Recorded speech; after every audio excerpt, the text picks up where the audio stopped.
Yo, what is going on, you guys? It is Carter from CBH Sports, and welcome back to another bracketology video.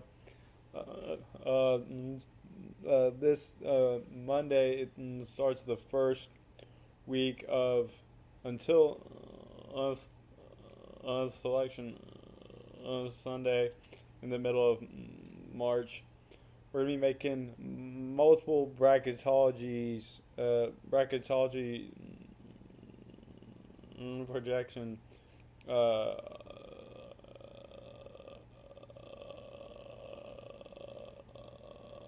updates.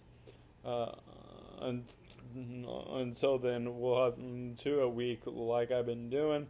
One on Monday, one on uh, Friday. It won't be a there won't be a video involved every time. The bracketology projections will be up. There will be. Uh,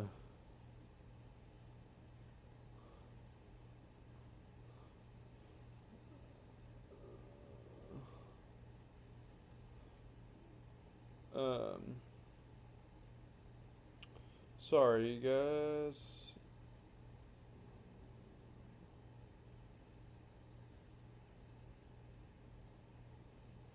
All right. So back to I just had to read an email. Um, there will not be a video every Monday.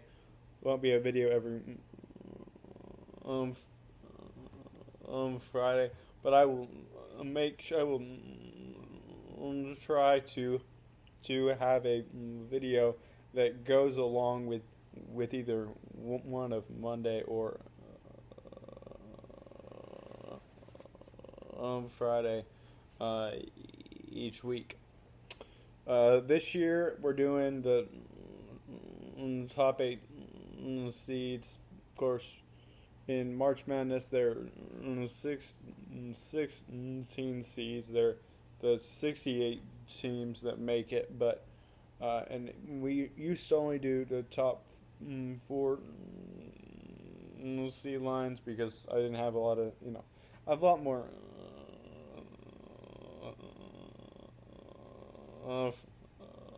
free time in here in Fayetteville. So, but we're doing the top eight seeds.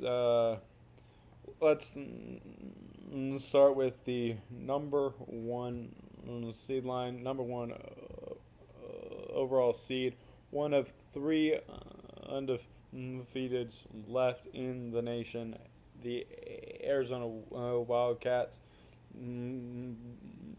Boast a 20-0 record, 7-0 in the Big 12. They go to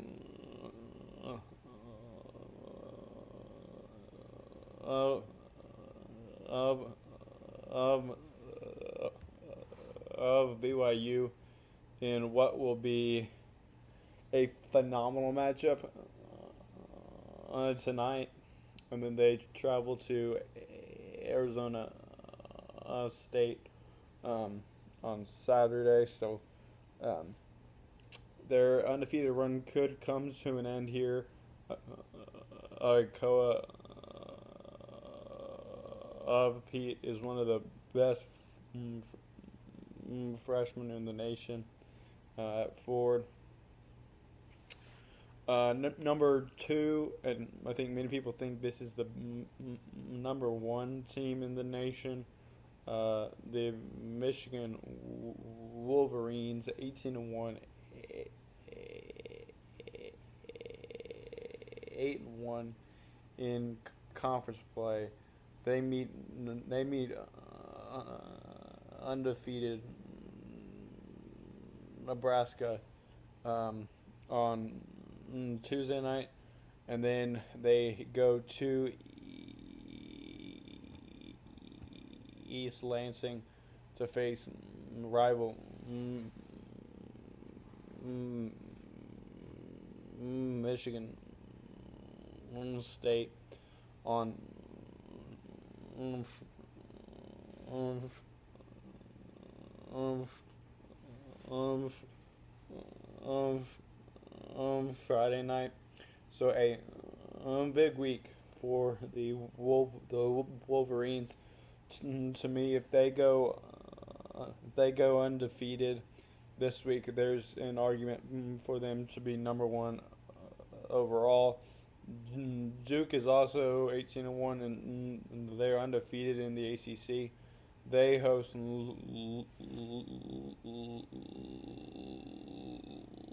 Louisville tonight, before what should be an easier trip to Virginia on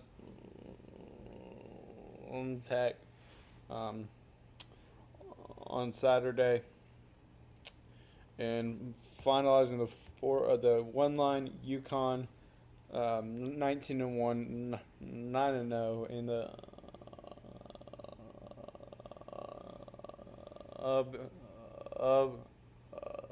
of Big East. They host Providence before making a road trip to Omaha to face Creighton on Saturday. Should be an undefeated week for them, but a trip to Omaha is always tough. Now we go on to the two seeds. Nebraska, undefeated. Like I said, they will go to Ann Arbor to face Michigan. It's going to be, should be an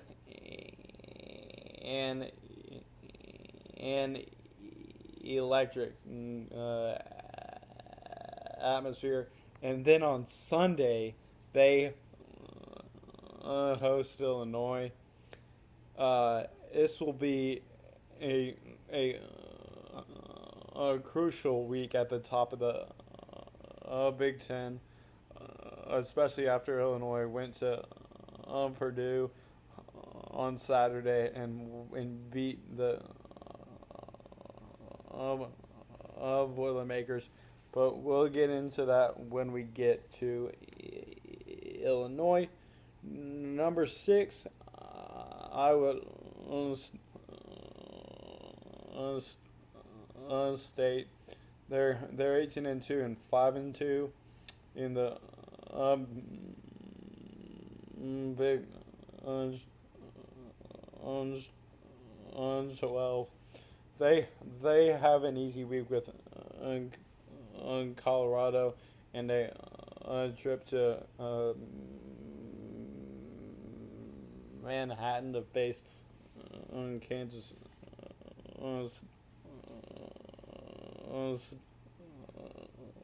State, but they do have 2 losses in about the last 3 weeks, so watch out for the Cyclones. A win over Purdue on the road is kind of keeping them where they are. Gonzaga 21-1, 9-0. Their last season in the West Coast Conference before they joined the Pac-12 in basketball. They don't have many opportunities to improve their resume in conference play. One comes this weekend when they face rival St. Mary's. That is always a great matchup. When Houston comes off the loss to Texas Tech, they on Saturday they split with the Red Raiders. They're the number 8 overall seed. They go to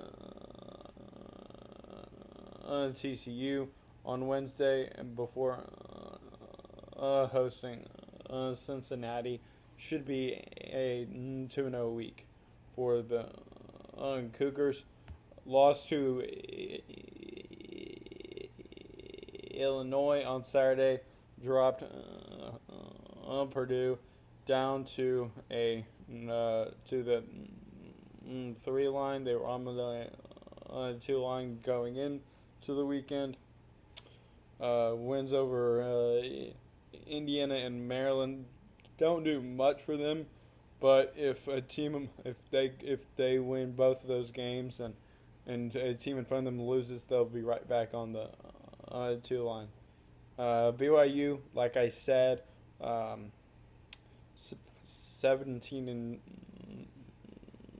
5-1 in the Big 12. They lost in Texas Tech. That's their only in conference loss. AJ DeBanza, just such a talented player, will likely be a top 2 draft pick in June. Arizona tonight. That will be a fantastic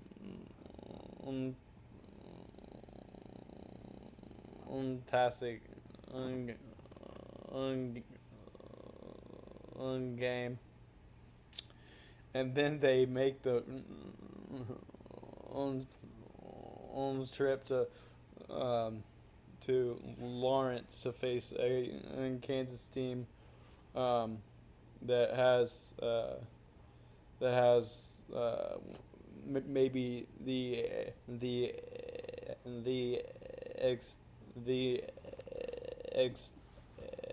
expected number 1 pick and the direct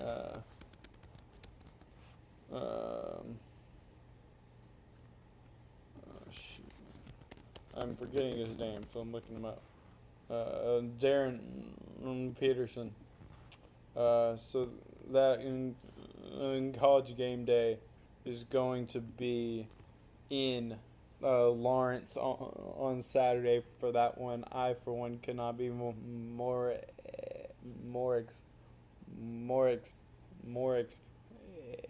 excited for that one.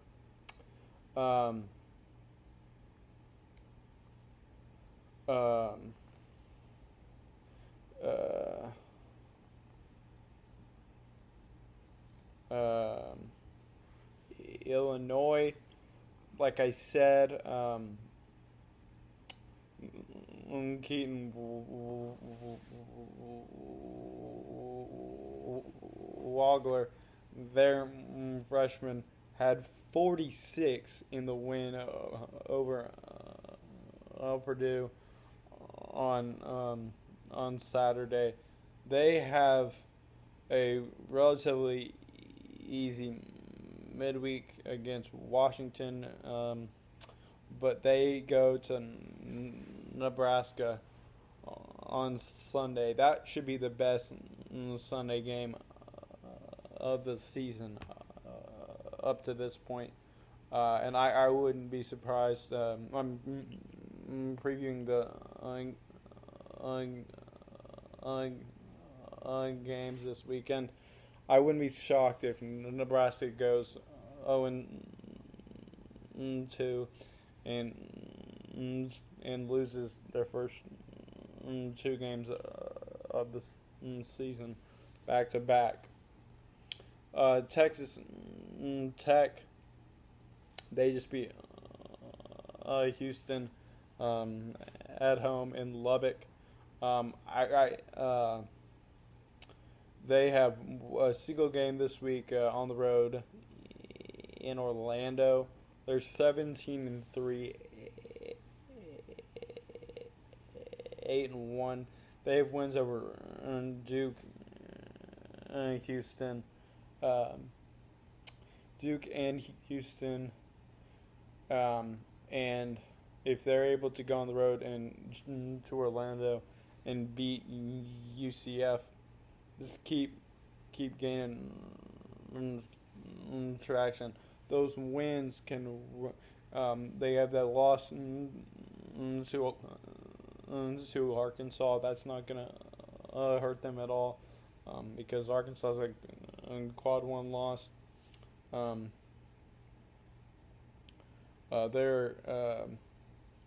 they just can't take any bad losses.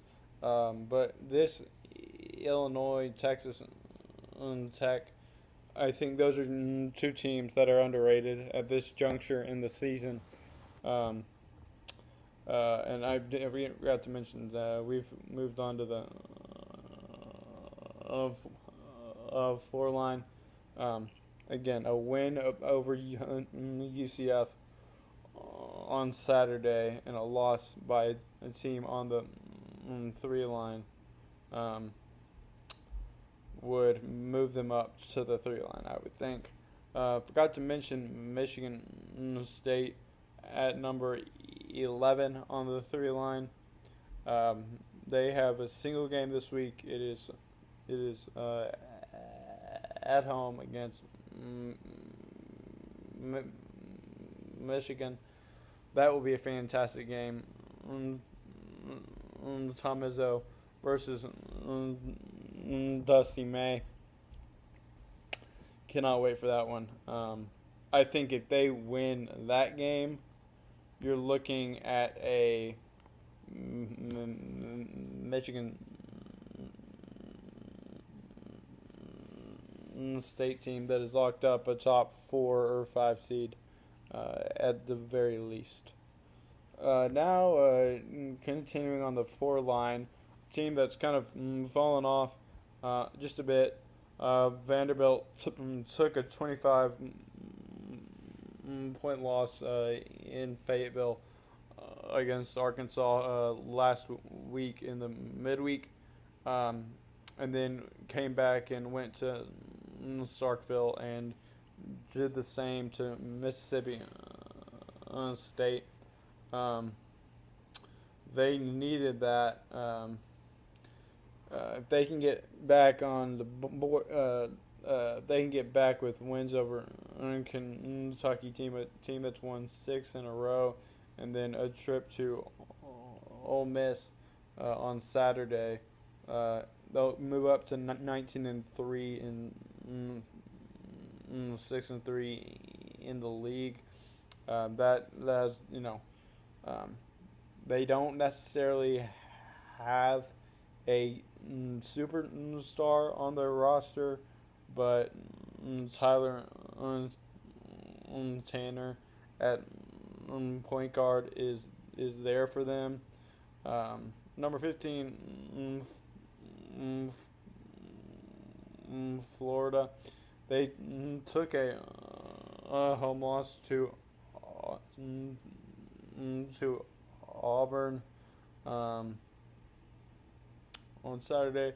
Before that, they had the makings of being the number 1 team in the SEC.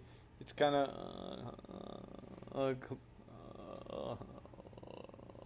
clear after that game on Saturday that there is no clear top team in the SEC outside of Texas A&M, who's 6-1 in the league, 16-4 overall. They've kind of shocked everybody and risen to number 1, but in the league. But if Florida can get back on track, they can easily do it on Wednesday when they go to Columbia.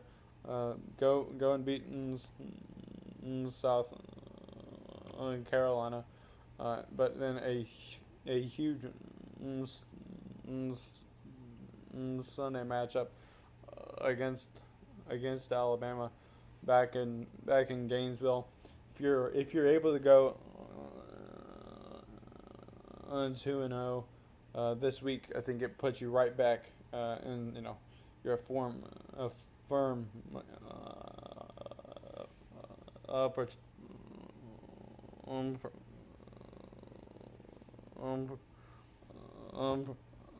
unprotected seed, one of those top 4 seeds. Uh, Finalizing the unprotected seeds, the Virginia Cavaliers. They they were up by 9 at halftime against UNC uh, at home, but then North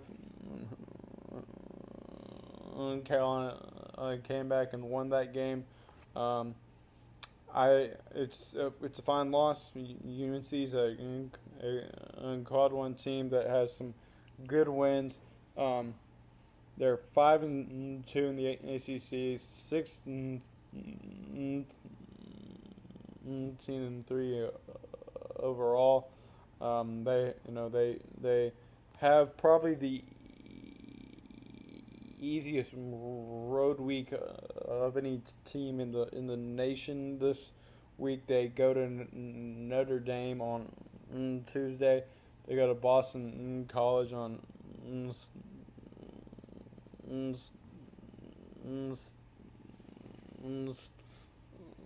Saturday. So they should be 18-3 and 7-2 in the ACC, without a doubt. Moving on, I'm going to move a little faster through these after I get through the 5 seeds, just because this video is going long. But Arkansas is my top 5 seed. I would love for them to be in the top 4 seed. I think it's a goal that this team can reach if they play more consistent. They're 15-5, 5-2 in the SEC. The first time the Razorbacks have done that since January of 2017. The Razorbacks have really been inconsistent on the road. They have one road win on the season, and that win was in Oxford against an Ole Miss team that has gotten a lot better since Arkansas went there and won, which is good for them. And that road trip is the shortest one they can make. It's up to Norman to face Oklahoma, an Oklahoma team that's 1-6. This is Arkansas's second consecutive game against an SEC opponent, which is one conference win. But it's going to be on the road against a team that can really shoot the ball, and another game for the Razorbacks against a team that's desperate after losing in overtime against Missouri. Then the Razorbacks host Kentucky on Saturday in prime time. It's going to be a fantastic game. Like I said, the Wildcats have won 6 in a row. It'd be great if the Wildcats could be winning 7 in a row going into Arkansas. Maybe the Razorbacks can kind of get them off their rocker there. Alabama, man, they have really not been great late. They're 13-6 and only 3-3 in the SEC after their bye in midweek action. They lost Tennessee on Saturday. Of course, we know they have G League player Charles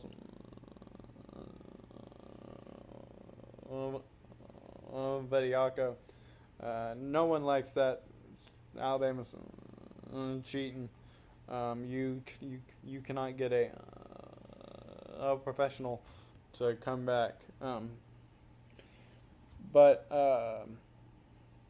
Missouri, they host Missouri on Tuesday, and then again they go to Gainesville to face Florida on Sunday. And I've never seen the SEC do basketball games on Sunday, so I'll be very excited to watch that game. North Carolina got the big win against Virginia on the road. They're 16-4, 4-3 in the ACC. They go to Atlanta to face Georgia Tech on Saturday. They can do that. They can win against Syracuse. They host Duke the next Saturday. If you're 19-4, 7-3 looks a lot better than 16-4, 4-3. That's all I'm saying.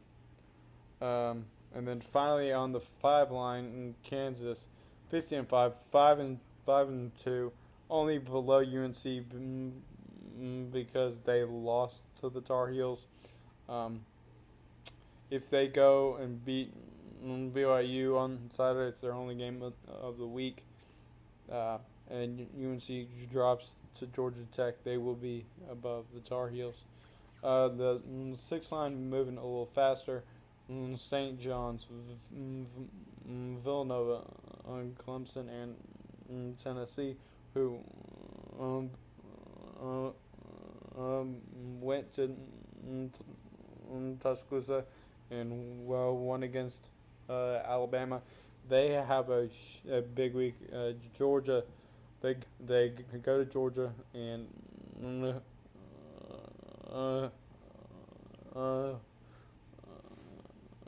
host Auburn on this weekend. And then Louisville goes to Duke tonight. They have Mikael White, their star freshman guard, back. Can Mikael be the difference on the road? Then they host SMU on Saturday. SMU's only game next week is against Louisville on the road. Sorry, not next week. This weekend. Their number 26, 27 is Kentucky. They have a huge week at Vanderbilt, at Arkansas. They win both of those games. They're in contention for a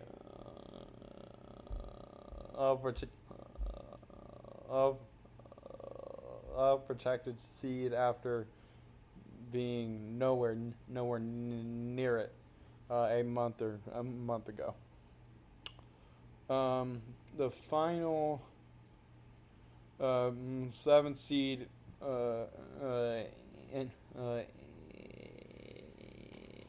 any loss this week for number 28 overall Georgia, 16-4, 4-3 in the SEC, moves them down to the 8 line. They have a big week too. They host Tennessee. They host Texas A&M, the leader of the SEC.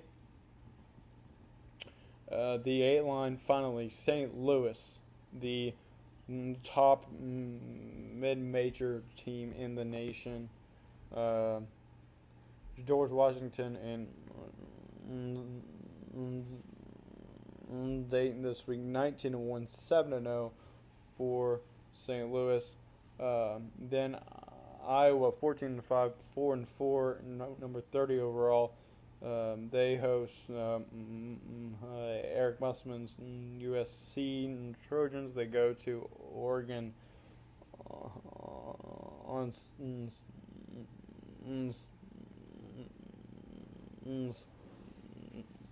Sunday. 31 UCF host Arizona State on mm, Tuesday. Then they host Texas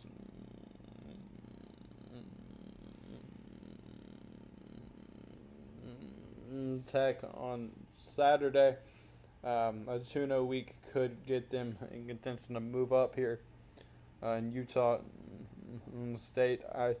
They lost a few games last week, 16-3, 7-2 in the Mountain West.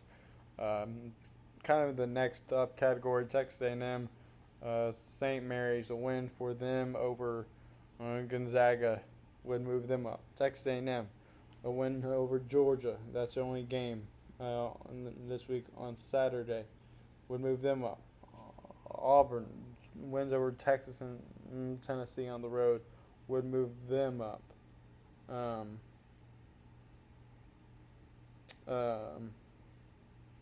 And Wisconsin, 14-6, 6-3 in the Big Ten. Minnesota and Ohio State, both those games in Madison. Sorry guys, this went long. I've been dealing with some disfluency in the last couple of weeks, in the last week, I would say. So I'll try to make these a little bit shorter going forward. But anyway, I just wanted to kind of lay out everything, lay out every team I'm thinking about. It's kind of the top half of the bracket. But anyway, thank y'all for watching. It's been Carter from CBH Sports, and I'm signing out. Peace.